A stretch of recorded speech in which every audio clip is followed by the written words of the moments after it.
வாழ்க வையகம், வாழ்க வையகம், வாழ்க வளமுடன். அருளாசன் அருள் தந்தை வேதாத்திரி மகரிஷி அவர்களும் ஒட்டுமொத்த மகான்களும் இறைநிலையும் என்னுள் சூக்குமமாக எழுந்தருளி இன்றைய நாட்காட்டி வரிகளுக்கான கவிவரிகளையும் அதற்கான விளக்கத்தையும் சிறப்பிக்க வேண்டுமாய் சங்கல்பம் மேற்கொள்கிறேன். அனைவரையும் பணிவோடு முதற்கண் வணங்கி ஆரம்பிக்கலாம் என்றிருக்கிறேன். அனைவருக்கும் இனிய காலை வணக்கம். வாழ்க வளமுடன். சாமிஜியினுடைய இன்றைய நாட்காட்டி வரிகள்.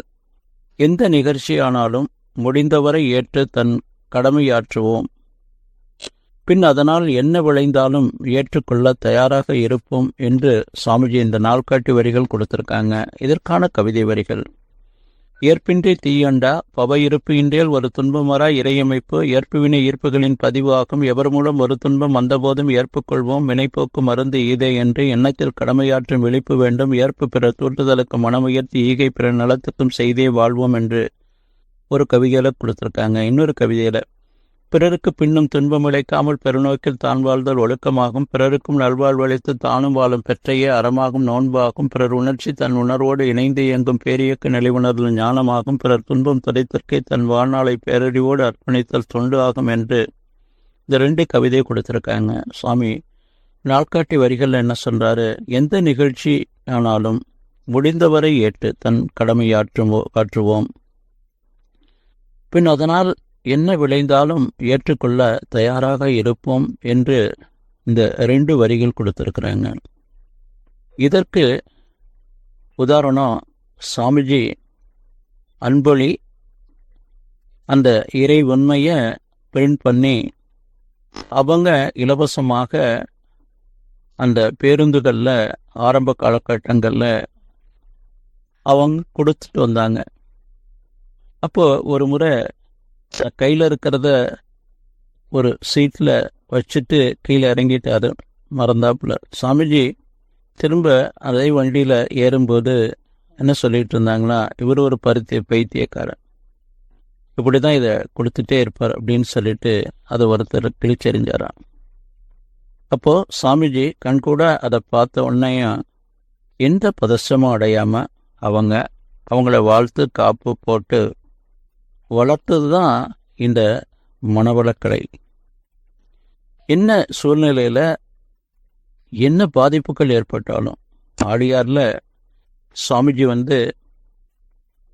அந்த உலக சமுதாய சேவா சங்கத்தை மனவளக்கலையினுடைய அந்த துவக்கத்தை ஏற்படுத்தி அங்கு உள்ளவர்களுக்கெல்லாம் இது அறிமுகமாக்கும்போது அவங்க ஆரம்ப காலகட்டங்களில் சொன்னது என்னன்னா, இங்கே ஒரு சாமியார் வந்திருக்கிறாரு, அவரு காசு வாங்குவார் போல இருக்கு அப்படிங்கிற போல அந்த ஒரு அவச்சொல்லு தான் சாமிஜிக்கு ஆரம்ப காலகட்டங்களில் ஏற்பட்டது. அதன் பிறகு படிப்படியாக இன்றைக்கு புரிதல் ஏற்பட்டு அந்த ஆடியாரை சுற்றி இருக்கக்கூடிய அவ்வளவு கிராமங்களும் எல்லாம் எந்த அளவுக்கு அதை புரிதலோடு ஏற்றுக்கொண்டாங்க என்பதை நமக்கு நல்லா இப்போ நடைமுறையில் புரிந்து கொள்கிறோம். இது ஏன் இங்கே சொல்ல வரேன் அப்படின்னு சொன்னால், சாமிஜி சொல்கிற மாதிரி எந்த நிகழ்ச்சி ஆனாலும் முடிந்தவரை ஏற்று தன் கடமையாற்றுவோம் என்று சாமிஜி சொல்கிறான். நாம் நம்முடைய கடமை ஈகை இந்த 2ஐயும் செய்யும்போது என்ன பாதிப்புகள் வந்தாலும் நாம் நம்முடைய உறுதியான நல்லதை செய்கிறோம்.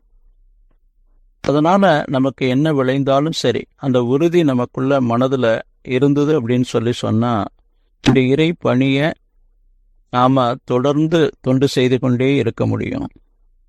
அன்னை தெரசா தன்னுடைய ஆசிரமத்துக்காக பொருளாதாரத்துக்காக மற்றவர்களிடம் நன்கொடைக்காக போகிறாங்க. அப்போ ஒரு பணக்காரர்கிட்ட போய் நன்கொடை கேட்குறாங்க. அவர் காரி அவங்க கையில் உமிழ்றாங்க.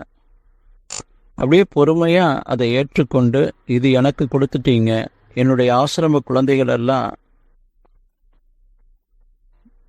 பொருளாதார குறைவினால பாதிப்பில் இருக்கிறாங்க, உங்களால் முடிந்த உதவியை செய்யுங்க என்று சொல்லி திரும்ப அதை தொடச்சிட்டு கை காட்டுறாங்க. நான் இது ஏங்க சொல்ல வரேன் அப்படின்னு சொன்னால், ஒரு மரம் நல்லா காய்க்குது அப்படின்னு சொல்லி சொன்னால் அந்த காய்க்கிற மரம் கல்லடிப்படும். அவருடைய பழத்தை எல்லாரும் பறிப்பதற்காக அதில் ஏறுவாங்க, பறிப்பாங்க. அதை எந்தெந்த விதத்தில் கல்லால் அடித்து பறிப்பாங்க. இப்போ இது எல்லாமே நடக்கக்கூடிய ஒன்று. இப்போ நாம் இந்த புரிதலோடு நடைமுறை வாழ்க்கையில் இதெல்லாம் தெரிந்து வாழ்ந்து கொண்டு இருக்கிறோம். ஒவ்வொரு மைக்ரோ செகண்டும் நாம் வாழக்கூடிய வாழ்க்கை, நம்முடைய கடமை ஈகை, இந்த இரண்டையும் சிறப்பாக செய்யணும். நம்முடைய புண்ணிய பலாபலன்களை அதிகமாக்கி கொண்டே இருக்கணும். நம்முடைய பதிவுகளை நீக்கி கொண்டே வாழணும். இதுதான் நம்முடைய இறைப்பணி, நம்முடைய வாழ்க்கை. அந்த புரிதலோடு நாம் வாழும்போது நாமும் மகிழ்ச்சியாக வாழலாம். மற்றவர்களுக்கும் நம்மாலான உடல், பொருள், அதே போல நம்முடைய பொருளாதாரத்தால், நம்முடைய அறிவாட்சி தரத்தால் மற்றவர்களுக்கும் உதவி செய்து வாழ்வதுதான் சிறப்பு என்று சொல்லி நன்றியோடு நிறைவு செய்து கொள்கிற இன்றைய சிந்தனையை வாழ்க வளமுடன், வாழ்க வளமுடன், வாழ்க வளமுடன்.